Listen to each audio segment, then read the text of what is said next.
puisque les Congolais basaki na ignorance te Kabila ndazo kamba Kabila zo diriger oui Kabila ya koyebisa ozongisa tunda facha le biso ki bino ngai na bino bolingi to ke na milito tunda libanda yango biso moko biso nanu yide peste to s'attaquer d'abord na Gilbert Kankonde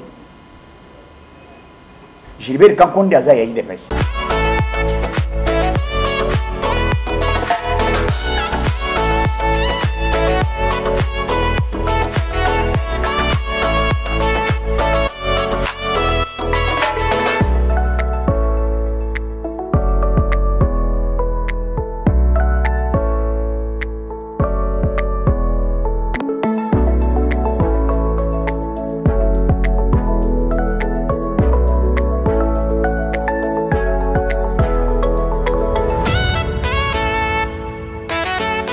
Bonjour à tout le monde et bonjour ma Congolais bisikato bozali boza kolanda biso yokason coup de chapeau d'abord na ba peuple congolais bisikato bozali kolanda biso action ya marche ezali nini bilan ya IDPS to kobetela yango tozana ba actualité lelo bokoyeba makambo nini salami koya voyage à Fachi nini salami après na ngonga o dans 30 quelques minutes o ya zayi ko benga yemei soi-disant, il vient de démissionner, puisque tous en a état de droit.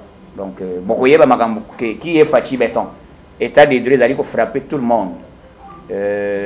Coup de chapeau, na peuple congolais, Yokaki appelle, il y a eu des pestes. Puisque objectif c'est FCC, Zalaki, comme la IDPS, le roi de Melaka, Palou, et Limois, le roi de Melaka, parti politique, Moussoussou, Nenga, Limouissa, MLC, mais en ayant moins, nous, l'IDPS, décision vient de la base.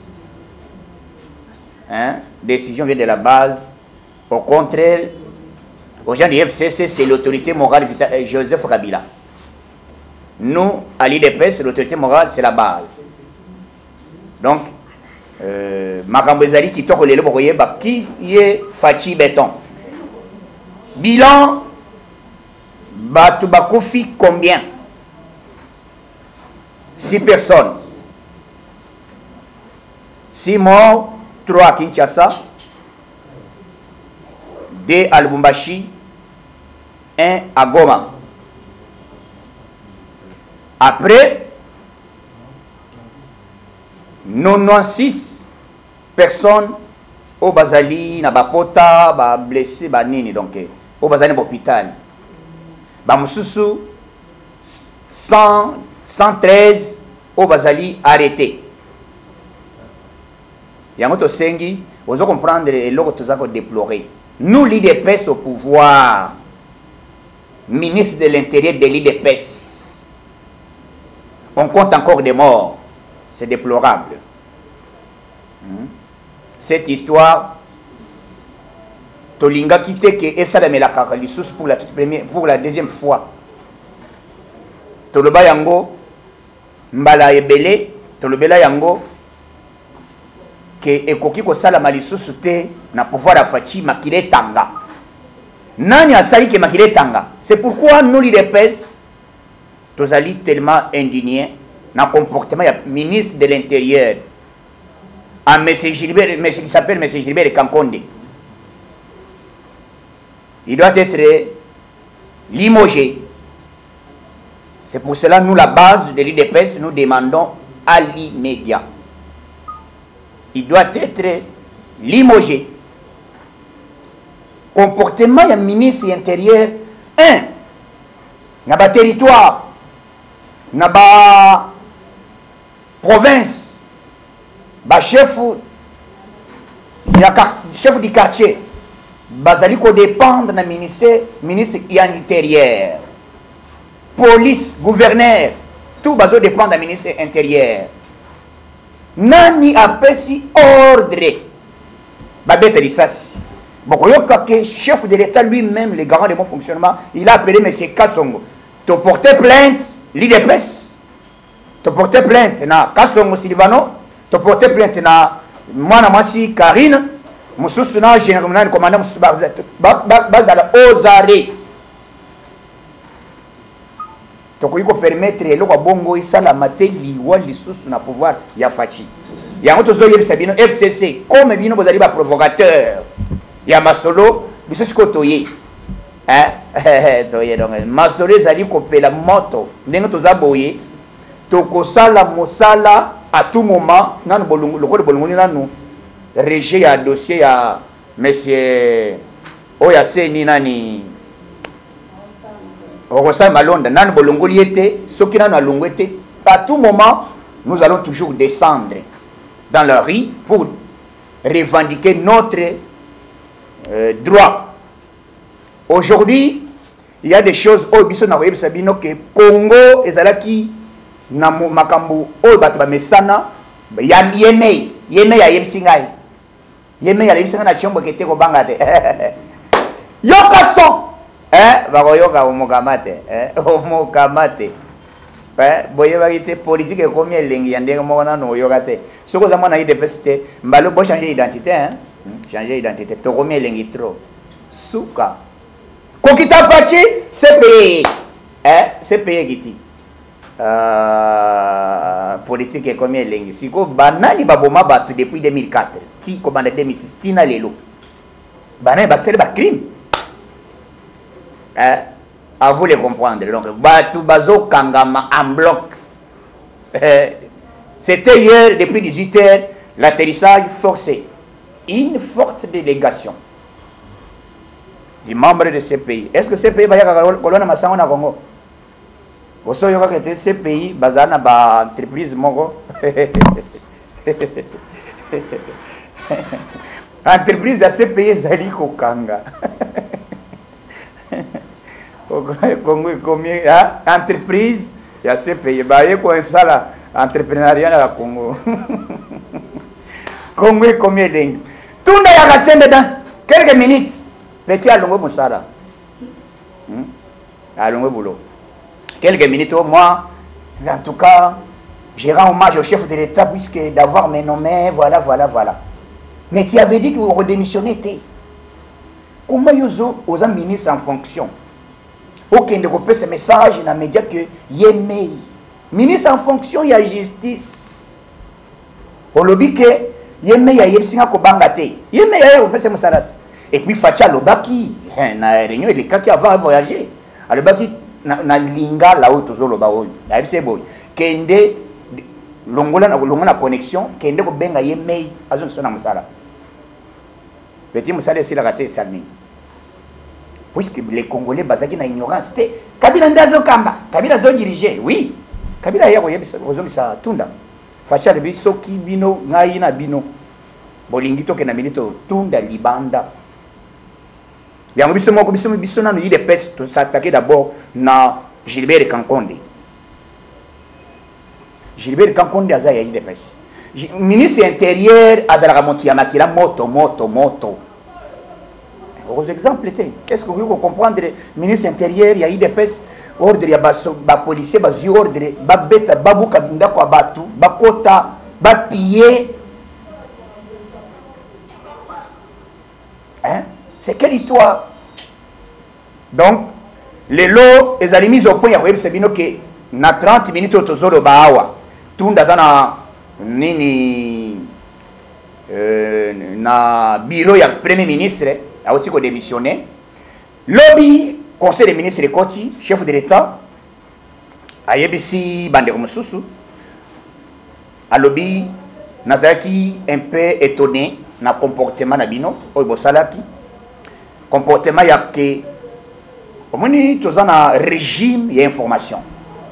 Non que régime, il y a autorisation. Dès notre peuple a s'abîmé, la police aux alina objectif. Il y a qu'à protéger le peuple à s'abîmer.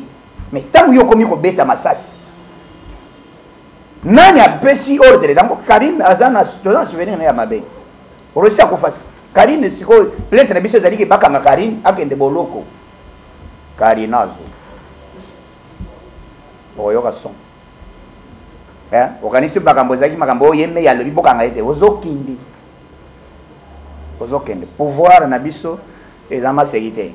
Donc toza état de droit na yoki déjà que document moko officiel bon tozo zelana président cour de cassation président cour constitutionnel o azana azolinga agité papa vanda non ozolinga ko démissionner pour nani tomoni document o a démissionné te toza na poste puisque mois de septembre mandat na bango ezokende mutu na mutu ko se justifier bazwaki dossier ya Jean-Marc Kabund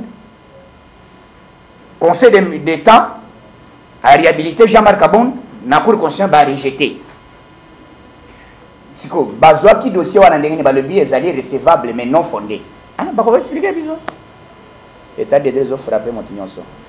Hier on a arrêté madame c'était avant-hier plutôt madame de la DGRK hein, DG de la DGRK Rita elle s'appelle comment Rita Bola aux arrêts makala papa makambo ezate ko nazaka mwasi nazo medicine kende o medicine na prison na bébé na yo kende o medicine na prison o talamo na boti ko bota mwana état de droit marche frappe à liboma Congo zoyo kana minito ke nini salami quel forte to salaki nini poto bibisa bato biso to pesa ka mbongo te il est presque de bouche à l'oreille et puis bolingo ezana il est presque tikalo ko zana parti pour nous soutenir pour bibisa bato il faut dépenser. Il est presque vivant. Il est presque bora makasi. Il est presque vivant bora makasi. Au monde trois bandes nyonso. Ezati mususu ba mususu omona mwanzela biso to kangaki nyonso. Ba chauffeur bazwaki bakota ke repo. Bazwaki bakota garage. Mito ka bakeko sala ngo entretien puisque il est presque à la marche. Toboki eloko motute totali kaka boito komoni bakulu na moko na 16e mairie na machette soki 20 personnes ah mais biso toza million yozo ya na 20 personnes hotel dazo beta bina machette ah mais wole otondas et comité o boité biso to boka ka église ya bato te toza bato sambelaka toza na attitude ya boka ka biloko bato te donc comportement na biso d'abord coup de chapeau na leadership. Omoni Kabund libanda na Kabund azali na kati, il y a une différence totale. Il y a une différence puisque bat makanisa ki balobi ke te Kabund azali o Kabund. Pozonga bon, azonga pe kunati. Posoka zongi kone za lokola moi à côté coffre. Tiga ya le kamo pepe. Bosala kerer FCC. Bolingi na bino mboka na biso te, bolingi ba congolais te. Information ba congolais boyoka. Azaki na sans rival na mani na mediawa. Officiellement à lobby batuni est-ce que Joseph Kabila non non mais ce papa na bisa bota mapasa te est-ce que bozoyo azo bazuye lo azawa azape sango à lobby papa bota mapasa te mais sikoyo mapasa bozalaka ya mobali na mwana mobali ezaka wapi bandeko bo comprendre que tokoyeba vraie identité ya mutu akingakati oyo marche ambalo alagalele donc suka tikingakati tikingakati donc nakotika temps na ba journaliste ba kozala na ma question ezali mise au point ya koyebisa bino ke na moment tozoloba dans 30 minutes tunda kasende mosala esili donc il faut ba nommer ministre mosusu ya justice biso ide pesto sengi de mission ya ministre na biso ya intérieur Gilbert Kankonde puisque azali incompétent. Comment yo azali ministre en fonction? Ok, ko sala IDPS toujours ba kofi ba tobazana hôpital au contrôler ba policier na bino au pesi na bord de bango disciplinité. Ya mo facha le bikete na lingi ko yoka yote. Président a tellement monté. Puisque biso tant que c'est que dans le baza vivant, jamais négliger base. Jamais négliger bano basal ba to basala ka force ya IDPS eza batwana ozo négliger. Les abattoirs sont négligés. Yo solo bakete batwana nazana besoin na bangote.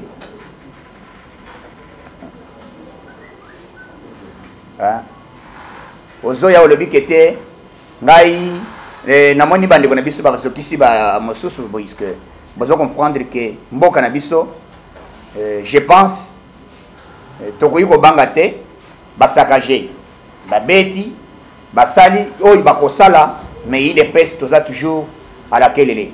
Tous même moral. Na lingi na le ce message mosusu ya koyebisa que Fati Beton a lingi changement.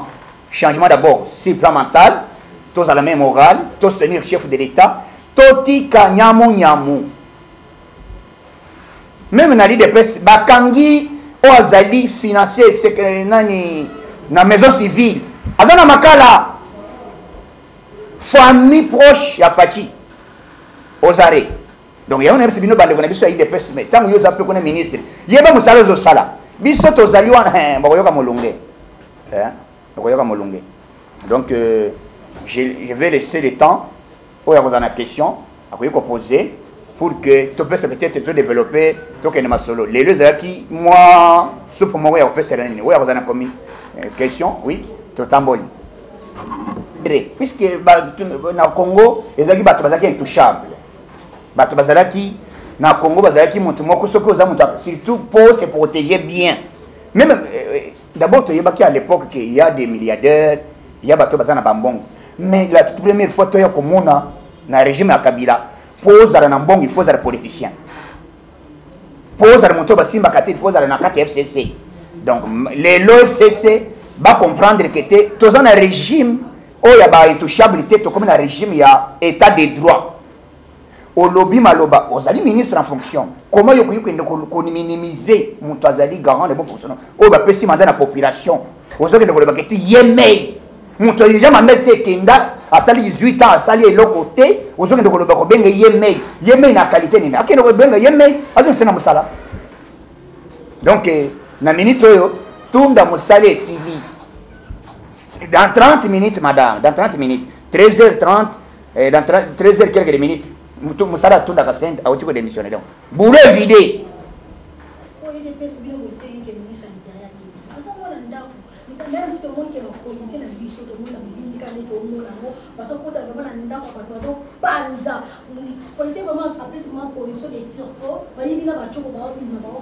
oui ezali manque ya kopesa moral ministre intérieur même à l'époque puisque toujours le bas Basile toujours le par exemple Basile Azan ministre intérieur, Azaki a besoin de faire des personnes. Au moins le comportement des mecs Azaki se comporter. Donc et l'autre zoloba ministre intérieur il faut azala mutuya discipline. Ce qui appelle discipline, au moins il faut des personnes disciplinées lobby et mon la marche. To beti motuté, to sale le côté mais bangonde ba provoquer biso donc il faut mutu azala na morale ministre. Atelier misa morale a éduqué d'abord les policiers à sanctionner bango. C'est pour ça que nous avons condamné que c'était à l'ongwa. Non, que régime y a autorisation. Ministre intérieur Azali habilité à benga nani commandant à ville province même na Congo partout a bengi ba gouverneur a pesi bango éducation que en cas de débordement malgré la péquissi puisque constitution de Pesibiso autorisation ya que il faut peuple abima à manifester to kosenga teke biso to senga bango ba prendre acte dès lors population s'abimi et ça débordement il faut la police aye ba lulenge nini ya ko protéger mais tant que la police azo beta massa gazo ko beta ba panzana mais baba les réels et le chef de l'état il était indigné et bon soki o ba beki molimbo kashida to kufia watili ba kutika poste en ville non. Bah, on nomme président, on nomme monsieur directement, bah, on remplacer. Donc, les alliés Kamuteko, bah, c'est là. Na kati ya liste na biso, na kati ya IDPS, déclaration des alliés déjà. IDPS, parti au pouvoir. Jusque-là, va blessé, bateau va donner à l'hôpital. Jusque-là, vous savez, on y va passer, vous allez à la preuve, il y a pas à l'hôpital, jusque-là, va aller pour les dames, va aller mal soigner. Position, tous alliés, biso te disait, bah, tu as détourné un bon modèle. Puisque FCC, Moussana Bango, tu as Kangambongo, 50 millions. Na l'ouf. Bakanga na bapake na bapake to éviter que nani asali eloko wana donc to éviter to zoyoka ke barimere za membre FCC soki balebi shadai soki nani donc mbongo na yeza kuna bakangi mbongo na conteneur 50 millions yango moni dollars izana kati ya circulation te o dollar mati o mbongo za boy nyonso wana ezali à cause politique ya FCC yango na 5 pays encore chef de l'état garant de bon fonctionnement il faut limoger gouverneur ya banque centrale Dewo kasam dewo grâce ce qui n'a kasanga alongwa Alongwa, il ne maîtrise absolument rien. Tu dois comprendre qu'il y a un président de la République, il a dit qu'au Kambamana, Félix Antoine Tshilombo, il a dit qu'au Kambamana, membre, il y a UDPS. Membre de UDPS, c'était papa, maman. Qui est en Afrique du Sud. Yo qui est en Afrique du Sud, au moins le comportement, il y a des militants, il y a ANC. Bazali na pouvoir pendant des années. Hein? Bazali na pouvoir des années. Comportement na biso des années. Toyo qui s'asson na kati ya population, pour population comprendre que souci na biso ezali changement auto senga que le peuple d'abord écoute en vigueur. Jusque là yango FCC lingé étouffé. Action ya Fachi, il y a le peuple d'abord, action ya IDPS, yango biso to teleni, so to tele magaté, to zela FCC et mais la biso jamais to sala yango. Donc c'est pour cela to zo barrer route, to sala bango to cha bango hors périmètre cellulaire. Président dit que nous combattre FCC, nous bangaté majorité parlementaire FCC. Ah. Nous bangaté que nous bango combattre bango parce que ta voter ba loi ezali population qui ba parlementaire. Quand vous combattre FCC, dans le Parlement, vous allez minorité. Voilà.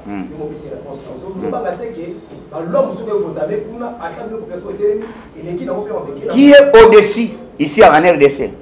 Les Anan. Peuple souverain. Loi Yamina. Les Aplasini.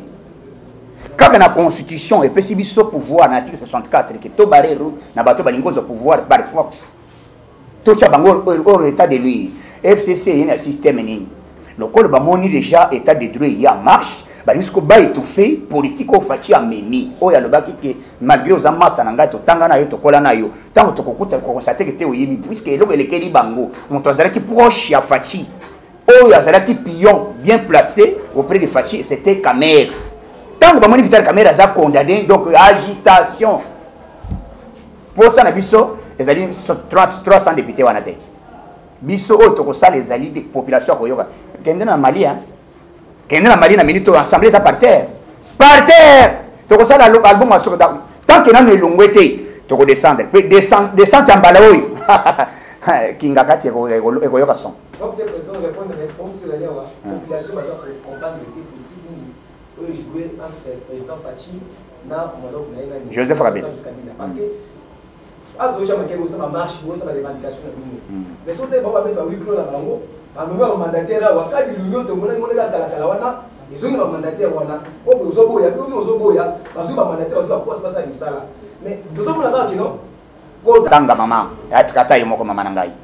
Tozana matanga bato bakofi, toya ko fêter, et excusez, bato bazana hôpital bakuzo bela, toya ko fêter inauguration ya monument. Il faut comprendre d'abord que ni ne collègues na ba réseaux sociaux, ba ko le bagate bazo sala aventure, bazo kosa tala boy. Voilà au moins bit ya inauguration ya monument o basali ya Etienne Sekedi.